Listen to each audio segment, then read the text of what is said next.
दोस्तों, 2025 में होने वाले विधानसभा चुनावों के साथ बिहार की सियासत और भी गर्म हो चुकी है और सवाल ये उठ रहा है कि क्या विपक्ष को दबाने के लिए सरकारी तंत्र का इस्तेमाल किया जा रहा है। राहुल गांधी के बिहार दौरे से पूरी तरह से बौखलाई जेडीयू और बीजेपी की सरकार ने गुरुवार को कांग्रेस सांसद और लोकसभा में नेता प्रतिपक्ष राहुल गांधी के खिलाफ अंबेडकर हॉस्टल में बिना आधिकारिक अनुमति के आयोजन करने के लिए 2 एफआईआर दर्ज की है। राहुल गांधी के दरभंगा से पटना जाने के तुरंत बाद यह मामला दर्ज किया गया। लहरियासराय पुलिस स्टेशन में भारतीय न्याय संहिता की विभिन्न धाराओं के तहत एफआईआर में राहुल गांधी के अलावा 18 अन्य लोगों को भी नामजद किया गया है। यह घटना न केवल बिहार के वर्तमान राजनीतिक स्थिति को दर्शाती है, बल्कि यह सवाल भी उठाती है कि क्या लोकतंत्र में विपक्षी नेताओं को जनता से संवाद करने की आज़ादी भी अब खतरे में है। राहुल गांधी ने इन दोनों एफआईआर को अपने लिए एक मेडल बताया है। पहली एफआईआर भारतीय न्याय संहिता की धारा 163 के उल्लंघन को लेकर दर्ज की गई है, जिसमें आरोप है कि राहुल गांधी और उनके समर्थकों ने निषेधाज्ञा के बावजूद सभा की और कानून व्यवस्था का उल्लंघन किया। दूसरी एफआईआर अंबेडकर कल्याण छात्रावास में बिना अनुमति के कार्यक्रम आयोजित करने को लेकर दर्ज की गई है। पूरा मामला बेहद ही गंभीर है, तो वीडियो में अंत तक बने रहिएगा। 25 मई 2025 को राहुल गांधी दरभंगा के अंबेडकर कल्याण छात्रावास में छात्रों से मिलने और उनकी समस्याओं पर चर्चा करने के लिए पहुंचे थे। यह दौरा शिक्षा न्याय संवाद का हिस्सा था, जिसके तहत वे बिहार में शिक्षा व्यवस्था की बदहाली और दलित छात्रों का मुद्दा उठाना चाहते थे। लेकिन उनकी यह यात्रा आसान नहीं थी। जदयू भाजपा सरकार ने कथित तौर पर पुलिस बल का इस्तेमाल कर उन्हें छात्रावास पहुंचने से रोकने की कोशिश की। आयोजन स्थल पर तोड़फोड़ की गई, छात्रों को जबरदस्ती वापस भेजा गया और राहुल गांधी को रास्ते में रोका गया। राहुल गांधी ने इस रोकटोक का जवाब हार नहीं मानकर दिया। जब पुलिस ने उनकी गाड़ी रोकी तो वे पैदल ही छात्रावास की ओर बढ़ चले। यह घटना न केवल उनकी दृढ़ता को दर्शाती है, बल्कि यह भी दिखाती है कि सत्ताधारी दल विपक्षी नेताओं को जनता से मिलने से रोकने के लिए किसी भी हद तक जा सकते हैं। राहुल गांधी ने स्वयं एक्स पर पोस्ट किया कि संवाद कब से अपराध हो गया नीतीश जी, आप किस बात से डर रहे हैं।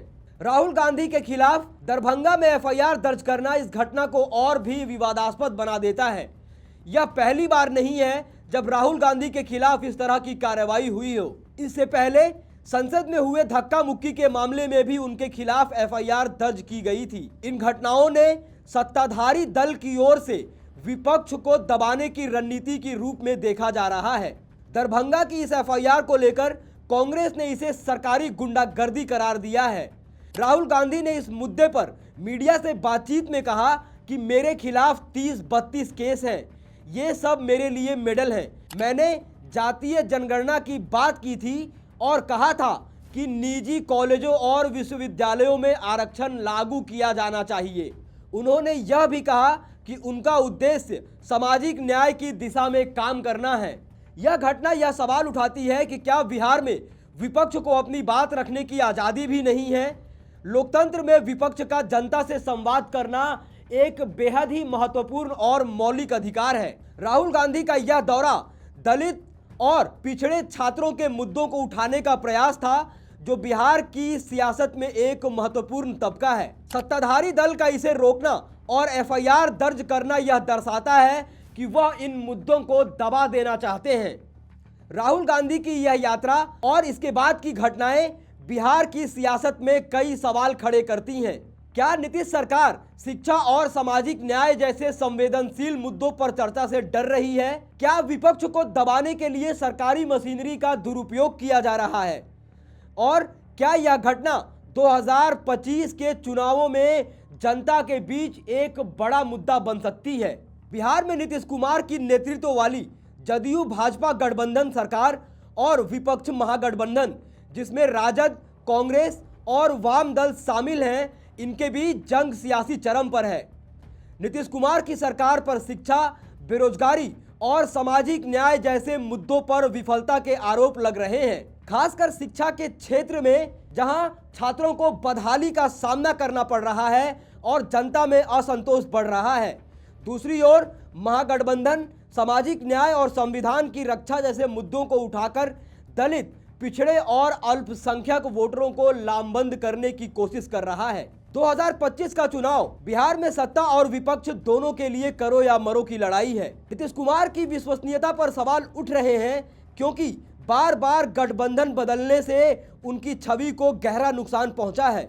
वहीं तेजस्वी यादव और राहुल गांधी जैसे नेता युवा और वंचित वर्गों को अपने पक्ष में करने की कोशिश कर रहे हैं। राहुल गांधी की दरभंगा यात्रा और शिक्षा न्याय संवाद जैसे कार्यक्रम इसी रणनीति का हिस्सा हैं, जिसका उद्देश्य दलित छात्रों और दलित समुदायों के बीच अपनी पकड़ को मजबूत करना है। बिहार की सियासत में राहुल गांधी की अंबेडकर कल्याण छात्रावास यात्रा और उनके खिलाफ एफआईआर ने एक नया मोड़ ला दिया है। इस घटना ने न केवल सत्ताधारी और विपक्ष दलों के बीच की खाई को उजागर किया है, बल्कि यह भी दिखाया है कि लोकतंत्र में भी संवाद की राह कितनी मुश्किल हो सकती है। 2025 के चुनावों में सामाजिक न्याय और सरकारी दमन जैसे मुद्दे निर्णायक हो सकते हैं। राहुल गांधी का यह संघर्ष न केवल उनकी सियासी छवि को मजबूत कर सकता है, बल्कि महागठबंधन के लिए भी निर्णायक हो सकता है। और अंबेडकर हॉस्टल में किए गए इस प्रोग्राम के बाद अब राहुल गांधी के खिलाफ 2 एफआईआर दर्ज कर लिए गए हैं, जिसको उन्होंने अपने लिए मेडल करार दिया है। दोस्तों, आप इस पूरे मुद्दे पर क्या सोचते हैं, क्या राय रखते हैं? अपनी राय, टीका टिप्पणी कमेंट बॉक्स में ज़रूर लिखें। बाकी ऐसी तमाम खबरों के लिए देखते रहिए देश नीति। धन्यवाद।